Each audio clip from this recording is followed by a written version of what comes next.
Like a waiting room you could have sex in. All right. My mom is an amazing grandma. She's so good at being a grandma. It makes up for everything she did to me. But I was remembering one conversation I had with her. I've been working overseas for a year. This is my first big meal home. She asked me what I wanted to eat, and so you need to know that in the news, people were talking about eating horses. Specifically, it turns out the Irish Mafia. This is going to be a sequence of phrases you don't often hear.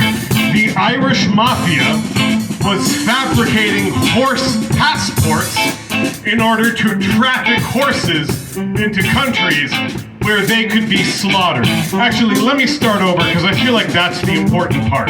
So 15 years ago, the Irish Mafia fabricated a bunch of passports in order to traffic horses into countries where they could be slaughtered and sold as meat. And for totally unrelated reasons, I had spent the previous year overseas. Totally unrelated. I was nowhere near Ireland when any of that shit happened. And my mom asked me what I wanted to eat for Easter supper. And I pointed to the television and I said, horse. Because that was a timely reference 15 years ago. And my mom, she said, horse?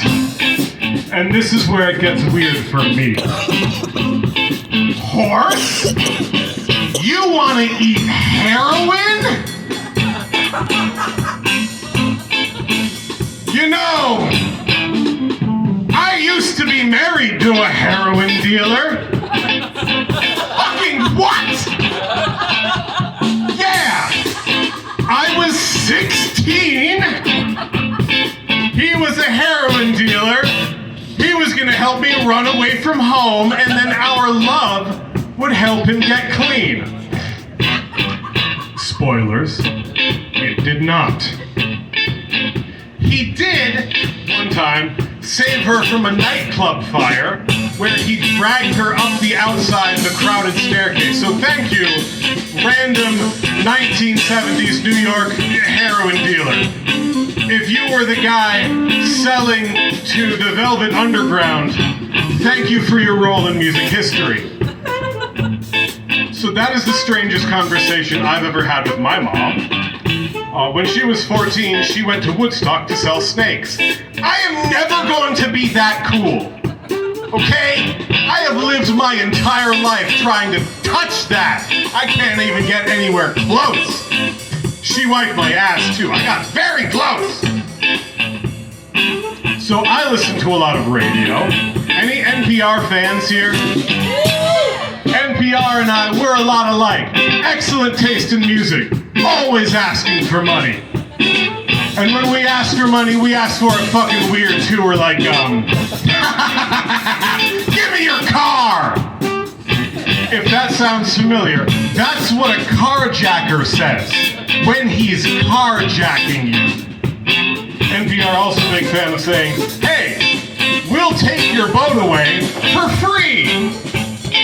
Fantastic. I never knew you had to pay for that. Usually when someone takes your boat, that's called theft. That is not a service I am accustomed to paying for. NPR, they run a lot of ads from this organization called the Ad Council, which is the government making advertisements for things not to do, like start a forest fire, die from a stroke, become a father. Fatherhood.gov. The government made an instruction manual on how to be a dad, so we can't even make that joke anymore. Thanks, Obama.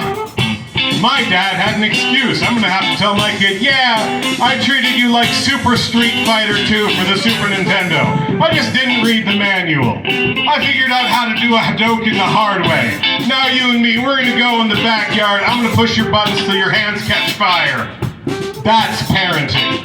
No, there's an instruction manual. The reason you don't know about it is because the slogan fatherhood.gov uses to sell this is, and I quote, "You don't have to be great to be a great dad." Put the fucking gun in my mouth, why don't you? Here's an honest translation of that. Fatherhood.gov. Our expectations are so low. So low. I have another one for you. Fatherhood.gov. For when there's poop on the ceiling. Fatherhood.gov. Your friends have stopped calling. Fatherhood.gov. They also make advertisements for not texting and driving that are delivered with the same gravity that a Hollywood movie president uses to announce thermonuclear war. They're like, let's slow it down a little bit. Let's get dramatic. Like the sad parts of Scrubs. Okay, you'll hear shit like beep, beep. This is so you know it's a hospital. Then someone says something like, "Is she gonna be okay, Doc?" This is so you know it's a hospital. The doctor responds, "Your wife got chopped in half by a truck. Her heart was pushed into her brain, which exploded. If you'd like to say goodbye, we've got what's left of her on a petri dish." But, Doc, I only had to check a text. Oh, you only had to check a text? Well, that changes everything. She's gonna be fine. Really, Doc? No, you idiot!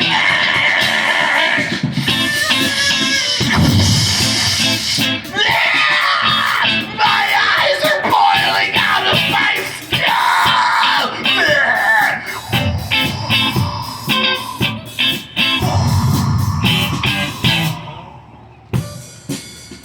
If you text and drive, we will nuke your ass. This has been a message from the Ad Council. I am Malt Schlitzmann, thank you very much! Thank you.